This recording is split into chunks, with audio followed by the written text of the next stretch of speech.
Coming up on this episode of Nintendo Cartridge Society. TT Games never told you when LEGO Star Wars was coming out. They told me enough. They told me spring 2021. No, Mark. It is delayed. It's dangerous to go alone, so the Nintendo Cartridge Society goes with you.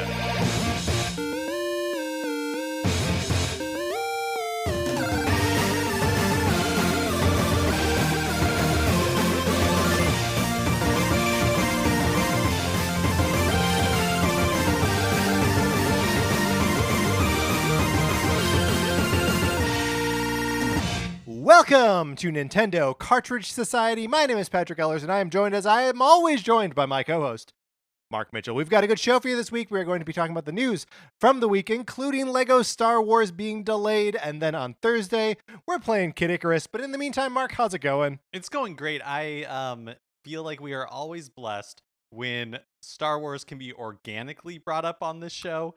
Instead of us just yes. like just shoehorning it just in. absolutely just like cramming it in where it does not want to go. Yeah, like anytime I try to bring up Star Wars with like my parents or something, they don't want to hear about it. They haven't seen a Star Wars movie in 30 years. Yes, no, but only we'll get to it obviously in the news, but only bad news. Today, someday, presumably, it'll be good news. Speaking of mostly bad news, but maybe someday it'll be good news, my copy of Sonic Forces for the Nintendo Switch. Would you like to borrow it? You can, or at least you can try, by emailing us at nintendocartridgesociety@gmail.com and giving us a mailing address where we can send you my copy of this game. I pay for the postage there and return postage. You have like zero responsibilities and it costs you nothing. So get on the list. One thing that might happen to you is you may end up with my copy of Untitled Goose Game. It's a goose. You can't really control it. It's going to do what it's going to do. Does that ruin the program? Does it improve the program? Both things are impossible because it was perfect before and it's perfect now. So it maintains its perfection. Mark, we got an email from Chris, who had previously borrowed my copy of Sonic Forces that I would like to read to you now. Chris says, NCS, I fear that I may have been wrong about Sonic Forces. Years back, I borrowed your copy of the game and sent a written report on the game when I sent it back. I have since come across a copy on my own and have just rolled credits on Sonic Forces. Perhaps I judged this game too harshly. Don't get me wrong, it's not a good game, but it did hold my attention long enough to finish it, and if I wanted to go, there's more stuff to unlock and do. The game is frustrating at times. It's filled with dozens of cheap deaths. Luckily, the deaths are mostly inconsequential. You usually start right back or near where you just died. I did enjoy the game's characters and even chuckled a few times. Also enjoyed the game's villain, Infinite. Infinite is the name of the villain. But most of all, I enjoyed the music. The songs in the game, as with the other 3D Sonic games, are so bad they're good. That's all. I just felt like I owed Sonic Forces another shake. I'll probably never pick up the game again, but I'm glad to make it through this adventure with Sonic and his pals. Keep up the good work. Your friend, Chris. Chris, turning around completely. I'm glad to hear it. I feel like in some small way, the Sonic Forces borrowing program planted the seed for Chris to eventually return and have that seed be like a proud oak, standing tall. Chris shouting from the mountaintops his love for Sonic Forces. And if that's not what the borrowing program is all about, I don't know if they love. It sounds like he tolerated it. Unveiling a banner, a flag, flying proudly. Chris loves Sonic Forces. Bringing his families down to the docks to wave as Sonic Forces comes in. So, get on the list and you can learn to hate Sonic Forces a little less, just like Chris. Speaking of things that you can learn to hate a little bit less, we are playing Kid Icarus this month, and the very first of these episodes about the Kid Icarus series is this Thursday. We are going to be discussing the original Kid Icarus on this Thursday's episode, April 8th. I earlier recommended the 3D Classics version because it has a save feature and it fixes pitch jump a little bit. But it turns out that you can play it on a number of different devices. You can play it on your Switch, on the Nintendo Switch Online. It's just there in the library. It's in the NES Classic Edition if you have one of those. So play it so you can, listen along and play along with us on Thursday's episode. Next week, April 15th, we are talking Kid Icarus of Myths and Monsters for the Game Boy. And then on April 22nd, we are discussing Kid Icarus Uprising for the 3DS. So get in on all of those. And normally at this point, I throw to you to be like, Mark, how are you enjoying the game so far? But since we're talking about it on Thursday, I feel like let's shut it down now. Yeah, I will say nothing. Say nothing. Speaking of when maybe I shouldn't have said anything, on last Thursday's episode, we had a rousing conversation about Nintendo idiots with our good friend Greg Smith. And I brought up Blanca from the Street Fighter series as one of my favorite Street Fighter idiots. And then sort of veered into talking about a character from Street Fighter V who believes himself to be a truck. And I kept calling him Axel because I thought his name was Axel. Turns out his name is Abigail, and not Axel. I think I might have been thinking of the Twisted Metal character whose name is Axel. Or maybe I was thinking of Alex, who's a different Street Fighter character. Who knows what I was thinking? I was wrong. I mean, Axel's not a terrible name if you were going to invent one for a person who thinks that they're a truck. I mean, it's weirder that the character's name is Abigail, right? 100%. And Abigail, when I read up on him, he's 8.5 feet tall. He's 600 pounds. He doesn't make any sense. He's wonderful. Okay, so I mean, yeah, if I were 8.5 feet tall and 600 pounds, I think I might believe myself a truck as well. I would at that point have more in common with a truck perhaps than a person. Mark, before we move into the regular parts of our show, we got an email from Colton, who is addressing some of the new Switch Pro or Switch revisions or whatever sort of rumors that have been bubbling, and it's a meaty email with multiple parts. So I figured let's address all of this. Look, we are hitting now our weekly quota of talking about Switch revisions, so we're doing it here. And so here is Colton's email. He says, Mark and Patrick, I'm writing in some thoughts I have about the rumors of the Switch Pro. Number 1, Bloomberg is reporting this. Why is this significant? A business and marketing news website is going to target their readers, businessmen and investors. So the information must come from supply chain data and interpreted by market and business analysts. If a company like Nintendo purchases millions of OLED screens, it's pretty easy to tell what it would be for. This is grossly simplified, but you can see where I'm going with this. A Switch Pro is definitely happening soon. So on point number 1, I totally agree that the fact that Bloomberg is reporting on it and that they are getting supply side sources means for sure something is happening. A Switch revision is on the way. Yeah, I think so too. I mean, I think when we have talked about it in the past, my intention was not to sound skeptical that a Switch revision is happening, more that just I can't wrap my head around exactly how this is all going to be packaged and presented to us and when. Because I think that it is true that Bloomberg is reporting this, but I also feel like Bloomberg and other reputable sources like Wall Street Journal have been reporting this for 2 years. And so, to me, it's a question of timing, if it really will be this fall, or if it'll be a little bit later. But I think the point is well taken. Yeah, reputable source for sure. And if Nintendo's buying 100 million OLED screens or whatever, there's not really a question as to what their purpose is going to be. Yeah, absolutely. So, Colton, great point there. Point number 2, precedent for higher priced consoles.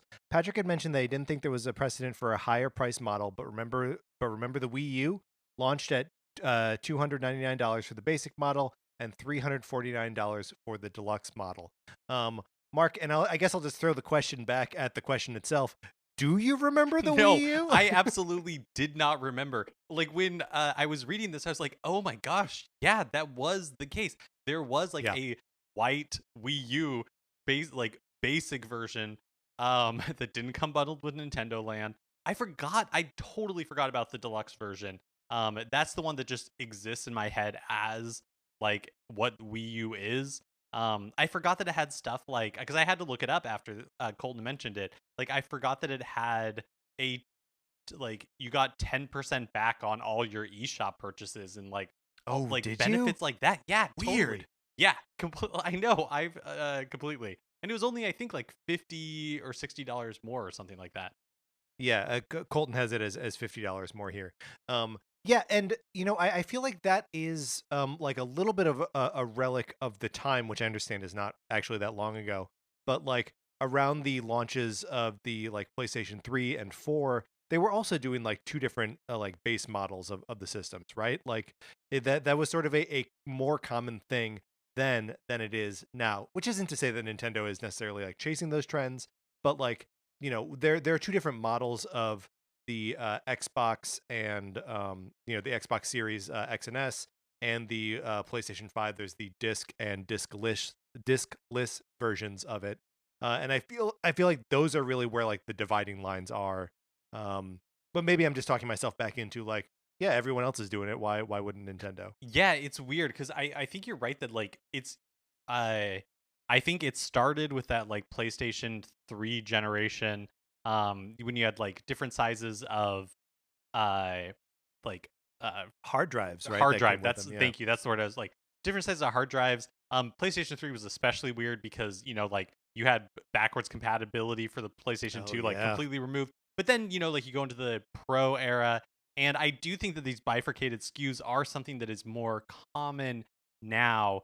I think the piece that we haven't, well, actually, that's not even true. I guess the Pro was more expensive than like the PlayStation 4 Pro is more Yeah. expensive than the base model. So yeah, maybe it is. Maybe it wouldn't be that crazy for Nintendo to because I to follow that trend because I do feel like Nintendo is more of a follower in that sort of way where they let others establish those sorts of business models and then Nintendo like on like I feel like charging for online is a good example of that where it's just like other people tread the ground and Nintendo follows, and I guess I could see that here. Yeah, guess no reason not. Yeah. Well, I mean, the thing that makes this super difficult is that like even while we do have like the precedent of there being like system upgrades in the past and different pricing for base models versus deluxe models, um like we've never seen Nintendo in this exact mode before where they have one piece of hardware, right? And it's been out long enough that it's like it could stand to be refreshed. It could even stand to be totally reinvented in the next like year or so. And like what exactly is going to happen, we just have no history to guide us. I know it's just weird because like I feel like the piece of history we do have is the 3DS and like the 2DS, but I feel like that's such a it's like not the same thing. As much as it Yeah. is, it just does not feel like the same thing at all. Yeah. Well, and also the how Nintendo ever got people like straight on the 3DS and the 2DS and the new 2DS and the new 3DS and what's XL and what's not XL. Like there are just so many different versions of that same product that are steps up and down and to the side and up. But the way they avoided it, and that's why I'm curious about this Switch revision, because when the new 3DS came out, there was not really very many options. Like the legacy 3DS, stopped being like was not sold anymore, and they didn't make any new ones of those. And only the new 3DS XL was available in North America. That was your only option.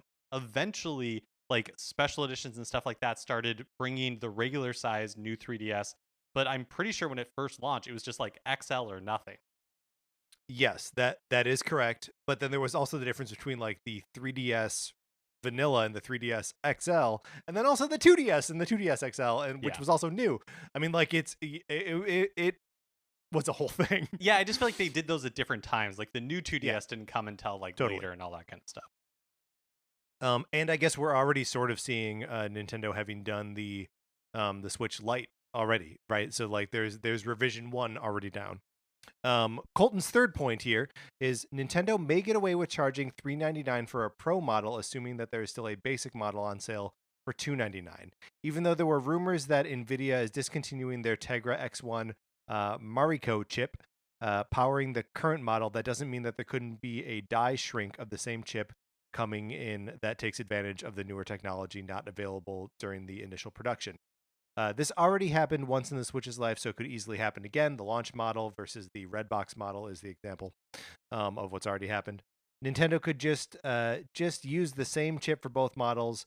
They've been the superior chips for the Pro and the inferior chips for the standard model. Intel, AMD, Nvidia do this all the time. So getting a little in the weeds there on like the tech specs. And I'm not. Yeah. What's your reaction to that, Mark? That I barely comprehended, but I think the point is that like you could just use the same chip in the deluxe system, in the regular system, and then but like the clock speeds could be different, and that would be enough to like differentiate them. Yeah, but I mean, like how that relates to differences in pricing. I guess I mean all of it is just gonna have to we'll have to have to Yeah. see. Like Oh, yeah. it's all speculation at that point. And then point number 4. I hope the Switch is a platform going forward. The success of the iPhone and iPad has proven the small handheld and tablet model. I totally think Nintendo flopped with the Wii U. I felt so before its abysmal release and life. But but they have something special going with the Switch, and I hope it continues to iterate, keeping in mind backwards and forwards compatibility, Xbox style. Long story short, the Switch Pro is coming, and sorry, Patrick, I think that Nintendo will totally call it a Switch Pro. They do sell a Pro controller. Love the show. So glad you were both keeping this going despite the pandemic, Colton. On that last point, I'll push back. Nintendo's not going to call it a Pro. No way, man. I agree with you, Patrick, and I think you cracked the code earlier, Colton. I think it's going to be, if it's anything, I think it's going to be deluxe. Yeah, deluxe makes a lot of sense. They're gonna call it something that I think no one's gonna like. I don't, and I think it probably won't be anything that we've seen before. They probably won't call it new. They probably won't call it advanced, and they probably won't call it super. Like, it's gonna be something else, and it may just be the Nintendo Switch, and then they take the other ones off the market. Like, I don't know. It's I do agree. No, go ahead. I was just gonna say now would be a bold time for them to be like, the Nintendo Switch was the like second project name, like the what do you call that? Oh man, I'm totally nerfing this. But basically, they will reveal grandly that the Switch is no longer, and it is the Wii U 2. Oh no, that's like the not prototype name. Now I can't get it right. I know, it's like code name, right? Is that code what, name. is that what Yeah, it's called? yeah, you're Code right. name, That's what I was reaching for. Like when the Switch was the NX, or like the GameCube was like Project Dolphin or something. Will the Wii U be 10 years old next year? Yeah, is next so. year the 10-year anniversary? Oh, first of all, that's crazy. Second of all, we better start planning our like Wii U tribute now, because next year is going to be big. Listeners, I'm telling you, it's a year-long celebration of the Wii U. Did we not already hold a funeral for the Wii U, or maybe it was the 3DS or something? I don't remember. I don't know. We've done like 500 of these episodes. So. Colton, thank you so much for writing in. Lots to think about and talk about there, and I'm sure we will be talking about it for a good long time. Mark, how many more like mainline directs do you think we're going to get before we hear about the new model of Switch? Or does not even like, is that even on a different timeline altogether? I think it's on a different timeline. I don't think we'll see it in a in a direct. I think it'll be its own unique thing, possibly just like a surprise, like late Monday, early Tuesday morning, like Twitter announcement. Right. The thing that is, again, like, not to harp on this too much, where I'm just like, my poor mortal brain cannot understand how this fits in. Like, I just don't understand.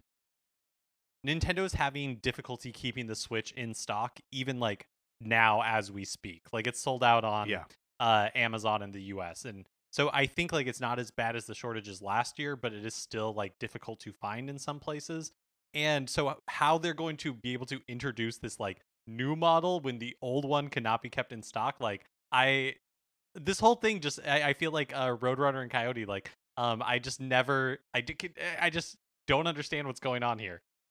Yeah, no, I agree with that 100%. And especially because like there is a like processor shortage just like going on in general that has also made the other next generation consoles tough to come by. It makes me wonder if like Nintendo is really getting their supplies in order, getting their Yeah. inventory in order before they even announce that this thing is going to happen so that they have a bunch of units to sell because they know they can. um like but yeah, I hope that that's what like my fantasy is, that they're doing that and that they are prepared for what will be an absolute like crunch of demand for this thing. All right, Mark, let's get into what we've been playing this week.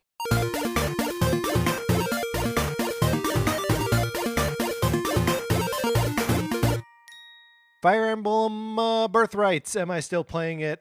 You bet I am. I am now getting to the point where I have crossed the threshold of like, oh, the game's getting more difficult, and so I'm in danger of losing units. And now I'm just everyone is overpowered. The relationships between my characters are too good. I went into a challenge map that like was in line with the levels of my characters, where I was like, okay, let's see if I can do this. And I put my Corin, my female Corin, the main character. I put her in there with her husband and with his child and with her child. So four of them together. They're all family. That's it. No other. It was like, you want to put in like 8 more units, and I was like, nah, just these 4, and it just steamrolled them. So I'm really enjoying that. Dustin, listener Dustin, who had written in previously about playing Xenoblade and like finding good ways to just like spam his way through there. We've been emailing about this game, as I complained that there was no one who would be like 75% of the way through the game. But it's so remarkable to me how like many different approaches one can take. Like we were sharing who we had like paired off together and like who was having kids and like how we approach the game, and it's amazing. He plays the game one way, I play the game a totally different way, and That's they're both awesome. valid ways. It's so good. I just love this game. But then this weekend I played a little bit. I'm sorry we didn't shout it out on last week's news episode, but I played the Knockout City cross-platform beta. I'm so curious to hear about your experience. So, because I downloaded the beta, I forgot that it was happening and then saw some people talking about it. So, I downloaded it, but didn't have a chance to try it out. But the reactions I was seeing were super positive. And so, I was wondering if you had fun with it too. Yeah, it's fun. The character movement is like really fun and fluid and fast. Everything looks like, bright and colorful and fun, in like a specific kind of way. Like it doesn't feel like generic at all, right? And even has, um, obviously there's like some Splatoon sort of similarities just in the like your people in like an urban environment, and it's the game is a dodgeball game, right? A 3-on-3 online multiplayer dodgeball game. And so like it's got the sort of like low stakes, um almost shooter quality to it, but definitely like totally free of violence. And it's also got like a little bit of the depth to it that Splatoon does, where like different balls have different attributes, and it takes a while to learn how to like catch a ball that's thrown at you. It takes a while to learn how to like bounce a ball back at someone when you're holding a ball in your hand and they throw one at you. um I had a lot of fun with it. I maybe played for like 45 minutes on Saturday, and I liked it. I think I am interested in this game when it comes out. That is super exciting to hear because, yeah, at the reveal, I thought it looked cool, but was worried that, like, oh, if I don't know anybody who to play it with, I don't know it'll be that much fun. I think it's only like 20 or $30. So when it comes out, we should Oh, definitely pick it up. yeah, no, I mean, if it's only $20, like for sure. 30 probably also for sure. Yeah, and the beta only had a single map, but there were a lot of character customization options, from like outfits and voices and body types and faces and all this kind of stuff. So yeah, I'm expecting the full game to have obviously more stages, but just even more variety to character creation and all of that. It was, I mean, it was fun and fast, and like, the connection was reliable and everything. I had a good time with it. That's awesome. I'm glad to hear that. I've been playing Super Mario 3D World. I rolled credits on it last week, but have been making my way through like Star World, and I think I did Mushroom World, and now I'm on to Flower World, or whatever the order is. I can't remember. That's the order. One thing I thought was interesting is like after a while, I was like, they just stopped putting stamps in levels. They are Yeah. just like, no, like either I don't know why exactly. Not that I'm not minding that I don't have to like find yet another thing in some of these levels, which are at the end just get a little more like hectic, and because they're short or they're fast or they have some sort of like variable in it that makes it a little more complicated. So have yet another like collectible I'm supposed to find in those levels wouldn't necessarily be great, but it's just interesting that at some point they're just like, and no, you no longer collect stamps. And you got them all. You got all the stamps. Well, I don't. I definitely don't have all the stamps. Mm-hmm.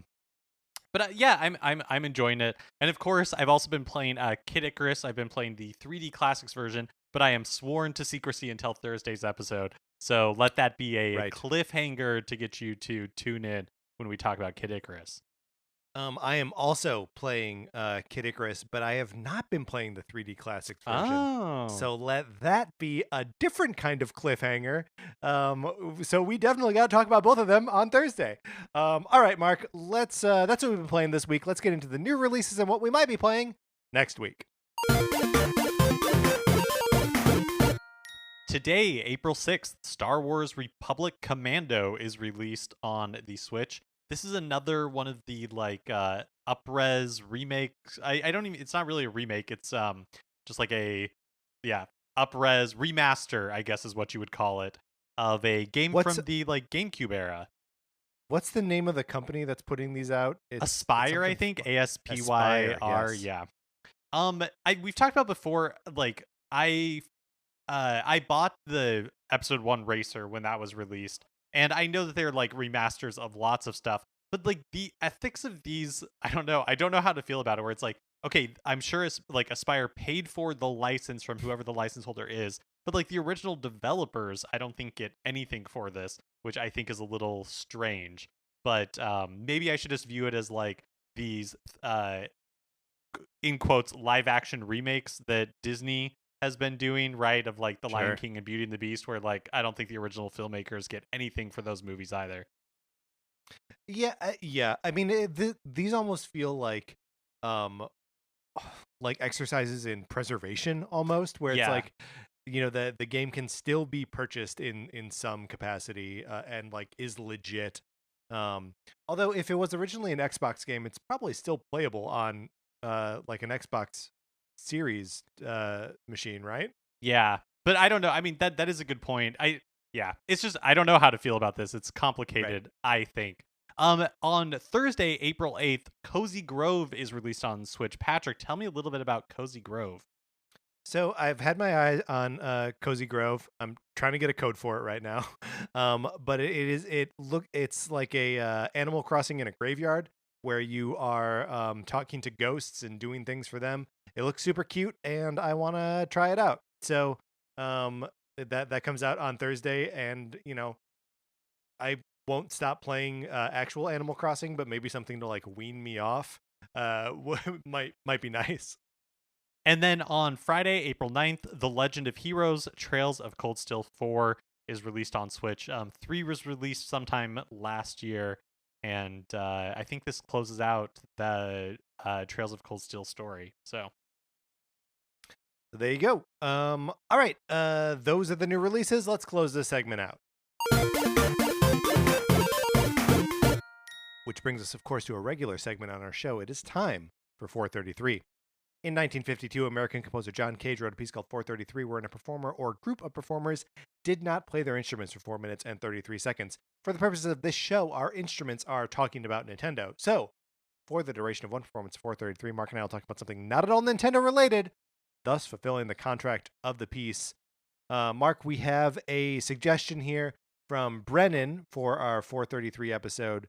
that is we rank board games / card games or pick the definitive best game. So this is a tough one, and this is a tall order. So how would you like to approach this? Well, Patrick, do you have a favorite board game? One that you is like your go-to, or one that you have fond memories of? I guess one that you would put in the pantheon of greats. Sure. So I mean, I feel like my taste in board games is pretty vanilla. I do like to sample the more like modern board games, stuff from like the last 30 years that is more like a card store style board game. I like to sample that stuff, but I'm not really an owner of those types of games. I can never really get too deep into them. Sarah often gets frustrated by the rules of them. So like when friends come over and bring theirs, it will be a fun night eventually, but it doesn't start that way. But I would say that recently, like in the last probably 10 years, my favorite game to like revisit is the Monopoly Deal card game. Have I ever made you play Monopoly Deal with me? No, I'm not familiar with it. It's great. It is a card game that moves really fast, that takes all of what's fun about Monopoly and like tosses out all of the garbage. And it's just like fun, and you can get like 5 or 6 people playing it at a time. It's really good. No, that's I mean, taking Monopoly and throwing out the garbage sounds like an ideal board game. For me, Right. this probably won't surprise people based on the fact that I won't shut up about Murder She Wrote. But as far as classic board games go, I think Clue is unbeatable for me. I really, really like Wow. Clue. But one of those like more, I guess, like modern board games, or more like complex board games from the past few years, the one that I really, really like is Pandemic. And I really like that one Mm-hmm. because it's like team oriented. And I think that that is a fun like switch up of the board game dynamic. Like, I like those board games that are cooperative, because I think that's like a Yeah. fun way to interact with a group. Because I feel like board games, like, it's like playing video games with people, where it's like if everybody doesn't have like an equal level of interest or skill, it can be like not as fun. Like when you and I play, have occasionally played fighting games, it's so like lopsided, right? Like Yeah. that it's Sure. not really fun for either of us for very long. And I feel like these cooperative board games like Pandemic are a good way to have everybody be involved. Yeah. Totally. Cooperative board games for sure. I just feel like I don't encounter too many of them. Right. Like Yeah, um totally. that like they're so frequently like, I know there's like a trend for like a little bit of like an asynchronous where it's like one player against like the rest of them, or like someone's in more of a like a DM kind of role. Um, one of my favorite board games growing up was a game called Hero Quest, which was like Dungeons and Dragons super light, right? Which was all like exploration and combat, like zero role playing.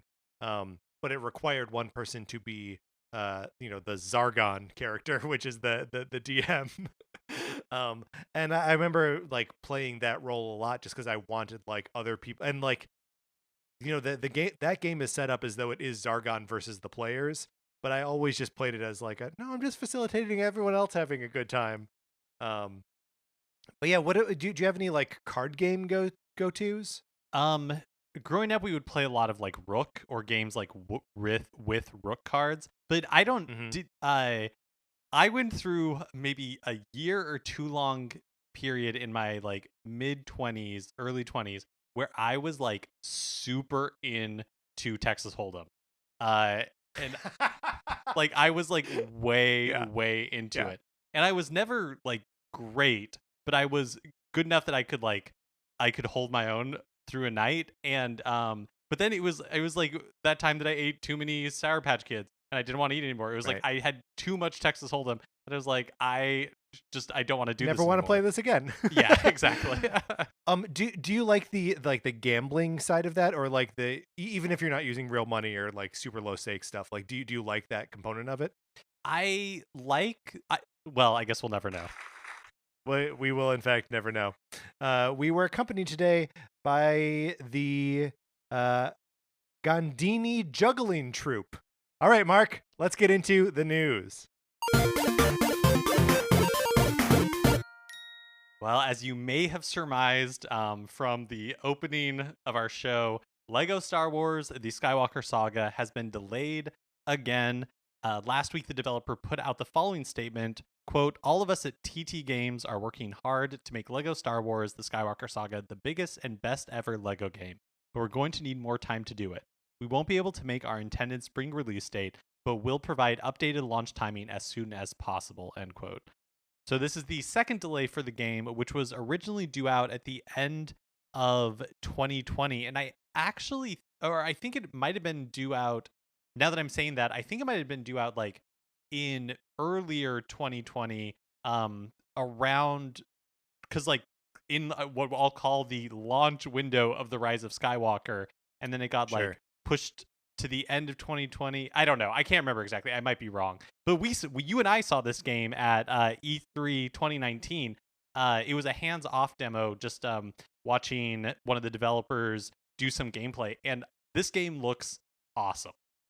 It looks rad. Yeah. I mean, like, I wish that there weren't, because like what all that we've really seen, not at E3 has just been like sort of snippets of stuff, right? And like the promise of like, oh yeah, it's a different style of Lego game. You're like actually flying to these worlds, and they're like open worlds that you get to explore, and like get quests and like tasks to things to achieve like on that map, and like seeing the dude play it in that demo like genuinely was that, like, it seemed open and big and exciting and fun, um and like, on the one hand, like, yeah, take whatever time you need, like whatever you need to do, massage that Rise of Skywalker story as best you can. Wasn't there something about that a couple weeks ago where where they addressed some of the like narrative leaps in Rise of Skywalker? Yeah, yeah. But that from that few weeks ago, we learned also that like you'll be able to play any of the 9 films in any order, so it's not Yeah. chronological. There's going to be something absurd like 80 playable characters, including Yaddle, or Yaddle. However, it just seems I've played a few Lego games in the past, but it's been since the PlayStation 3 era. Like I haven't played any of Yeah. them recently, but this is one where I'm like, this looks awesome. Like I cannot wait for this game.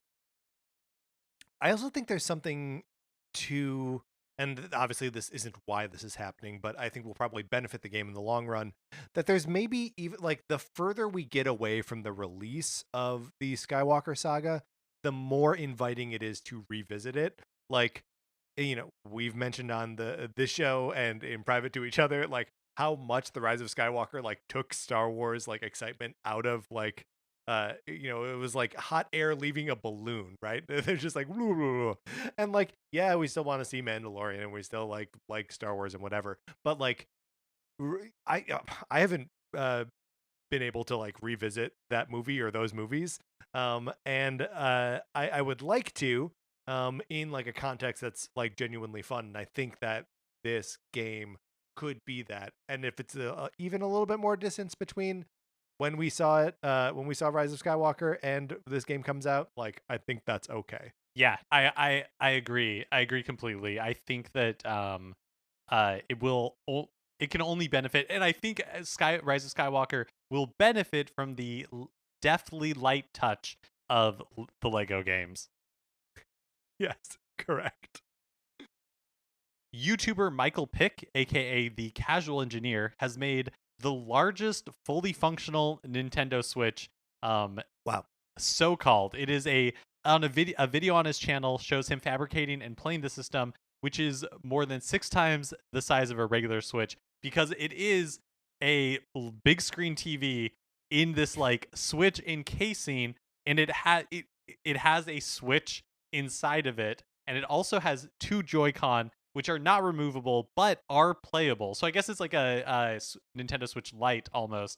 But and Yeah. the way that the Joy-Con are playable is like, it's all so ingenious. Like there is the Joy-Con are inside with the Switch, and then there's when you're clicking when you hit the large buttons on the big Joy-Con, it is activating some servos that are clicking the smaller buttons. but then the analog sticks are basically just tied with like rubber bands to the actual Joy-Con analog stick. So as you're moving the oversized one, it is moving the smaller one. It's really cool. Yeah, no word on whether there's a giant HD rumble or if the giant IR camera works. Yeah. I'm guessing it doesn't. You can really feel how many ice cubes are inside the Yeah, enormous. they're enormous ice cubes. um, pick is donating the Switch to St. Jude's Children's Hospital. It's really cool to see it in action. So yeah, you can check out the video on his channel. Yeah, no, it's and obviously just like a weird novelty fun thing, but like what a cool fun thing. I like this so much. Just a gigantic Switch is very funny looking.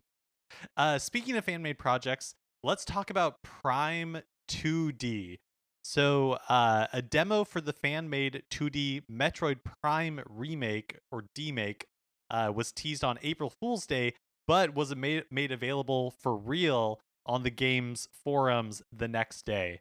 It's brought to you by a group of developers called Team SCU.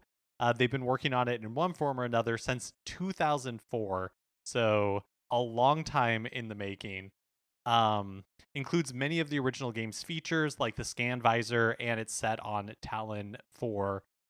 Samus has 360-degree aiming to emulate the freedom of movement in Prime. Patrick, you have a note here that it's pretty similar to if you've played Samus Returns on the 3DS. Yeah, I mean, with a little bit more. I mean, it looks like they're doing it in the demo with just like the mouse pointer that like there's a pointer, a cursor on screen, and so you can have that be kind of anywhere, and that's always where Samus is pointing her gun. It's also like it's cool to see and hear like the atmosphere of Metroid Prime recreated in pixel art with chiptunes aesthetic. But with all of these fan projects, the question is kind of like, when's it going to get shut down by Nintendo? Well, hold on. Let's have fun with it before we get to the inevitable. When does Nintendo shut it down? Okay. It's a cool looking demo. I haven't actually downloaded it yet, but I was watching some videos. And like, it's cool to see that like, that moment where Samus like walks into a room and like the bug things like burst out of the ground. Like it was such a like sensory memory for me. But it recontextualized into a 2D space, and like these guys did a really good job. These developers, guys and gals, who knows? I don't know. Did a great job of capturing this atmosphere and making it look like more advanced than like Super Metroid. It almost looks like it's a 32-bit aesthetic, or like something like a Game Boy Advance Plus, and like the chiptune arrangements of the spooky Prime music. I don't know. It's pretty neat. Yeah, it's such a fun idea, but again, how long do we think that this remains up? Because so there was a fan remake of Metroid 2, Return of Samus, that launched like the same year as Samus Returns or something like that. I can't remember exactly the timeline, but it was before Nintendo announced that Samus Returns was even being made or existed.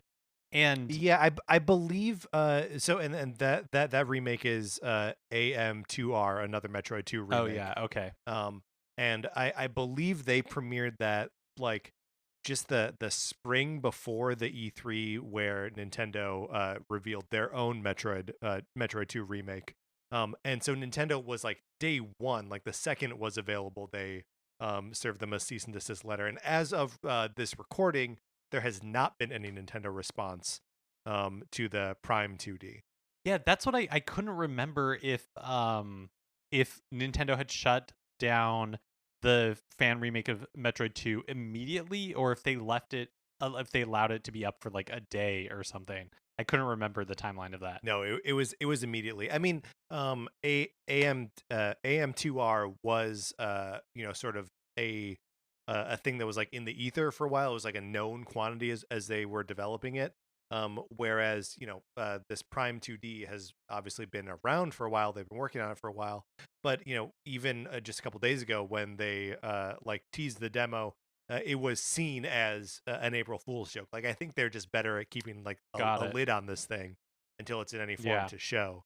So like by the time AM2R was ready to show itself, Nintendo was like, we know what this is. We know it's obviously infringing on something that's ours and that we're going to do ourselves later this year. So like legal action was inevitable and like happened so fast. And in this case, it's only been a couple days since the demo was up. And they haven't done anything yet. Likely because they don't have any like Metroid Prime news of their own to share. But it does feel a little weird that Nintendo hasn't pounced on it yet.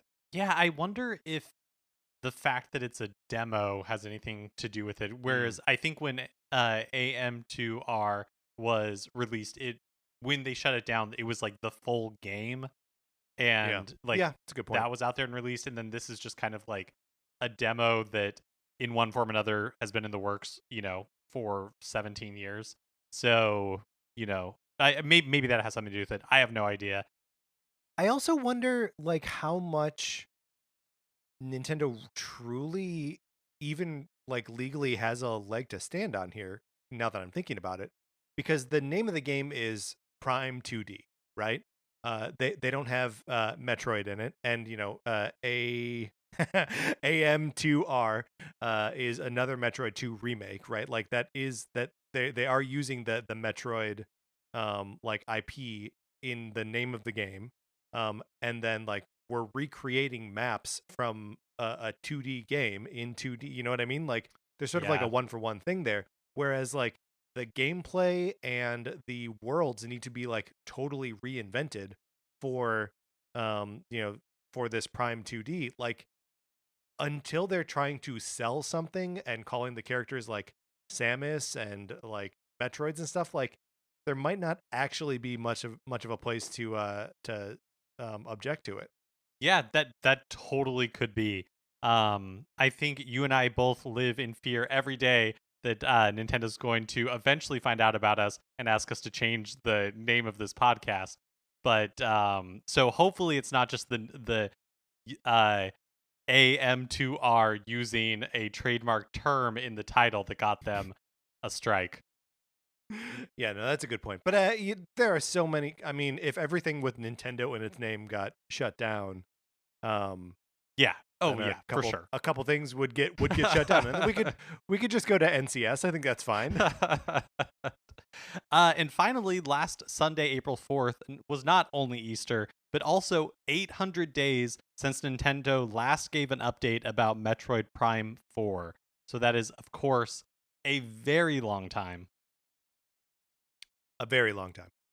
To be fair, the update was that they're starting development over from scratch with Retro Studios. I think back in January, we commemorated whatever, it was like 700 and whatever many days. And we did that with an episode where we talk about what we want to see in Metroid Prime 4. So you should go back and check that out if you haven't already. And what we do not want to see. I recall that we realized we were developing like twin lists of what we want to see and what we do not want to see. Yeah. Yeah. It's I mean 800 days feels like a very long time. But I also don't, I mean we'll see Splatoon 3 before we see this thing, right?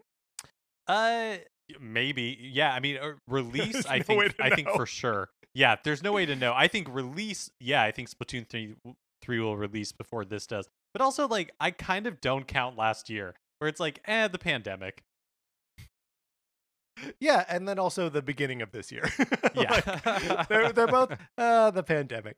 I mean I also do, like I just want to reiterate that one of the like other things that always gets like tagged on to the Metroid Prime 4 sort of like hype cycle is Metroid Prime Trilogy, Metroid Prime Trilogy HD for the Switch.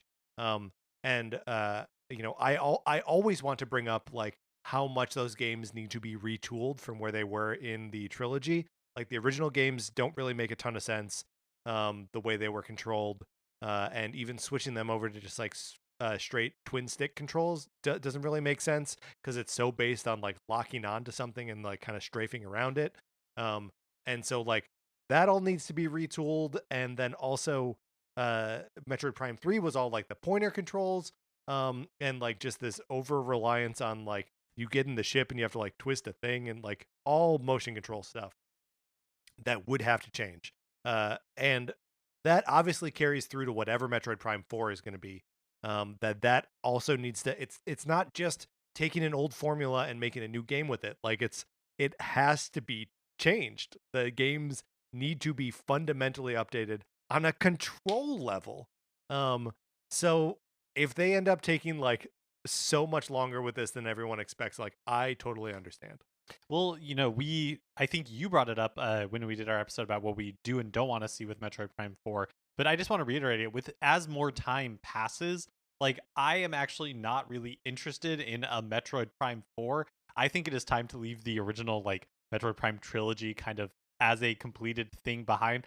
I know there are teases at the end of Metroid Prime 3 as to where another game could go, but I think, it has been so long since the last game that it's just time for whatever this next Metroid Prime game is. I would like for it to be its own thing and not really tied to the legacy of the past 3 games.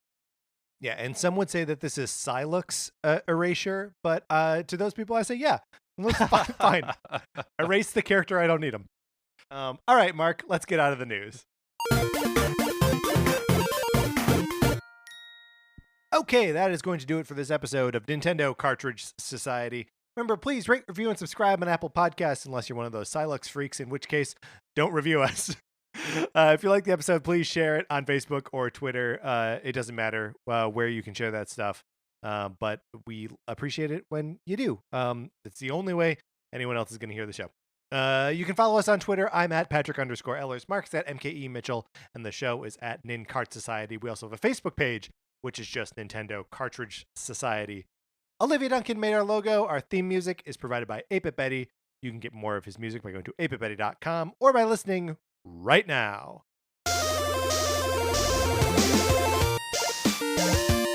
For my co-host, Mark Mitchell, this is Patrick Eller saying, search your feelings. You know it to be true. Thank you for listening.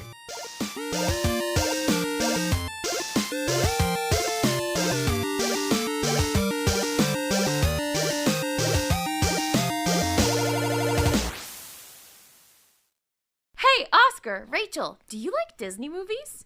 Yeah! Have you seen all of them? Yeah, we saw all the Disney animated movies. And we saw all the Pixar animated movies, too. How about the DComs? What? The Disney Channel original movies. You should listen to our podcast, Inside the Disney Vault, because we are watching all of them in chronological order. Yeah, and we do fun segments, like we cast each other. That's right, and my favorite segment, Zaddy Watch, where we rank every single DCOM daddy. Ooh, you can listen to all this fun stuff on our podcast, Inside the Disney Vault, on Campfire Media, wherever you listen to podcasts. All right, guys, let's get back in the vault. It's cold out here.